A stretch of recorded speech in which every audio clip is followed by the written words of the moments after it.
Ya, baik. Mari kita review latihan pekan lalu ya. Ini kelas D. Sebagian saja kita lihat sebagai perwakilan dari kawan-kawan yang lain. Nah, ini pertama kita bisa lihat ini garisnya nggak kelihatan ya. Memang barangkali dipengaruhi oleh cara memotret ya. Tetapi boleh jadi memang garis awal aslinya sendiri tidak cukup jelas. Nah, jadi pensilnya ditekan agak keras atau ganti pensil yang lebih tebal. Ya, misalnya 3B, 4B gitu ya. Dan usahakan runcingnya itu tetap terjaga ya. Jadi sebenarnya garis yang terlalu tipis ini menunjukkan kalau mungkin kita nggak terlalu percaya diri ya. Jadi kalau sudah selesai nanti boleh diulang lagi garis tepinya dengan pensil yang lebih tebal gitu ya, itu juga bisa begitu. Tapi ini arsir yang di tengahnya juga mestinya lebih kelihatan ya, tidak terlalu tipis-tipis seperti itu ya. Nah, kalau kerapiannya memang barangkali bisa dilihat cukup rapi ya. Oke.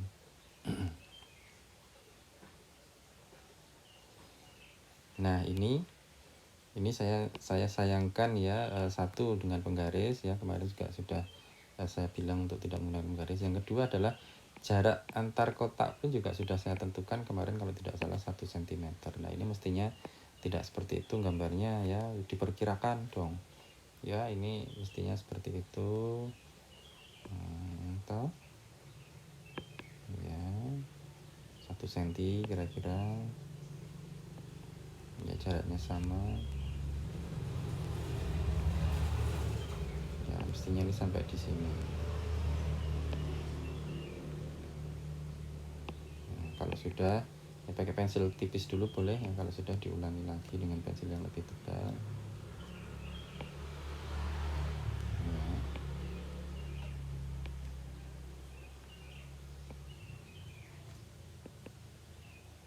Nah, baru diarsir ya, dan arsirnya juga pelan-pelan ya, dibikin konsisten ya. Tentu saja ini latihan ini mungkin apa istilahnya ya, kalian barangkali ada yang merasa ini tuh ngapain gitu ya, tapi tolong diperhatikan karena ini kita bicara tentang latihan menggambar garis. Pada akhirnya nanti pada saat terutama di mata kuliah gambar arsitektur, kalian akan berhadapan dengan banyak garis dan harus bisa membuat garis lurus ya, sketsa garis lurus dengan tanpa penggaris.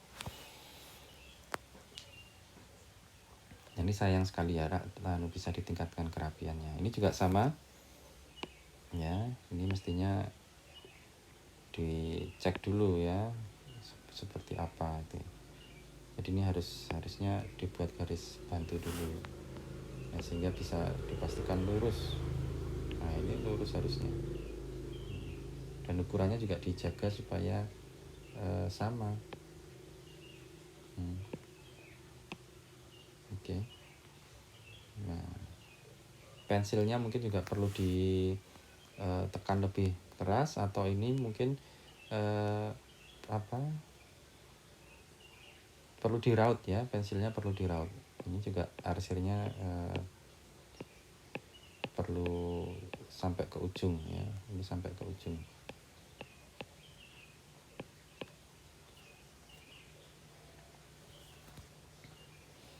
Oke.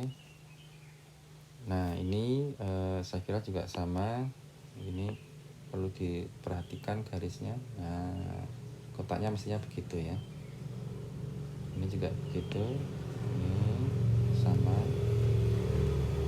Bikin kotaknya dibuat garis bantu dulu.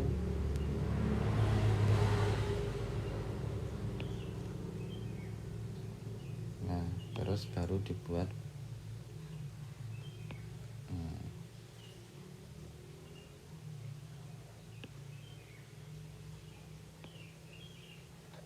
Nah, setelah itu silahkan diarsir dengan lebih rapi. Nah, ini kita bisa lihat di sini kan garisnya ada kedobelan ini ya. Ini kalau seperti itu pakai pensil yang lebih tebal, ditumpuk saja ya, sehingga nanti akan tertutup garis yang meleset tadi itu. Nah, kalau kita ulangi lagi ini udah ketebalannya udah berbeda ya. Satu kali tarikan saja gitu ya, terus diarsir pelan-pelan. Ini garisnya sudah mulai kelihatan jelas ya. Cuma memang harus lebih cermat lagi. Jadi ada beberapa nih yang di sini kurang rapi ya, kurang rapi dan sebagainya. Ya ini juga demikian yang di sini. Ini pelan-pelan ya, sehingga garisnya akan betul-betul numpuk. Nah ini berikutnya hindari arsir yang seperti ini, yang diusap-usap itu ya. Arsirnya pelan-pelan saja. Terus ini juga perlu lebih pelan-pelan ya, perlu lebih hati-hati caranya mengarsir. Ya ini masih ada tumpuk-tumpuk, ya, ini perlu dikontrol lagi. Ini dirapikan. Oke. Nah ini bagus sekali arsirnya. Ya sangat konsisten ya, sangat ketebalan garisnya juga pas, jelas.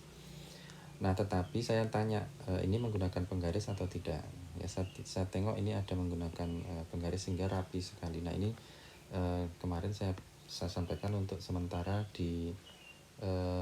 tinggalkan dulu untuk tugas ini saja ya. Jadi silahkan diperhatikan betul panduan itu bicara apa. Nanti pada saat bilang misalnya harus nama filenya begini misalnya, ya harus diperhatikan. Kalau harus garisnya seperti itu ya diperhatikan ya. Ini padahal sudah bagus sekali sebenarnya, sayang dengan menggunakan penggaris ya. Padahal kan misinya adalah melatih feeling kita untuk membuat garis itu tepat atau tidak, jarak itu juga konsisten atau tidak dengan tanpa alat bantuan apapun. Nah ini juga cukup rapi, cuma kelihatannya agak kurang pede. Ini boleh nanti yang garis tepinya itu diulang lagi dengan garis pensil yang lebih tebal. Terus pensilnya juga ditekan lebih keras atau ganti pensil yang lebih tebal. Ya. Nah ini arsir yang di sini juga ini mungkin memang perlu lebih rapi lagi. Ini juga saya kira menggunakan penggaris ya, sayang sekali menggunakan penggaris. Ya. Ini juga menggunakan penggaris ya. Kalau dilihat arsirnya sebenarnya cukup rapi ya. Tapi apakah ini juga menggunakan penggaris atau tidak ini arsirnya? Ya. Coba dicek lagi ya. Nah ini ketebalannya pas. Tapi ini juga saya akan tanya apakah ini menggunakan penggaris atau tidak. Ya. Kalau arsirnya saya kira udah pas banget, dan termasuk ini juga saya kira bagus sekali menggunakan arsir dengan model macam-macam, rapi gitu ya. Ya ini juga bagus sekali ya. Cuma sayang tadi menggunakan penggaris itu ya, misinya nggak kecapai nanti ya. Padahal kan maksudnya untuk melatih membuat garis. Oke begitu ya. Jadi saya kira perlu mulai belajar untuk memperhatikan ketentuannya seperti apa ya, supaya kita secara disiplin itu juga belajar melatih kemampuan tangan kita ya. Oke.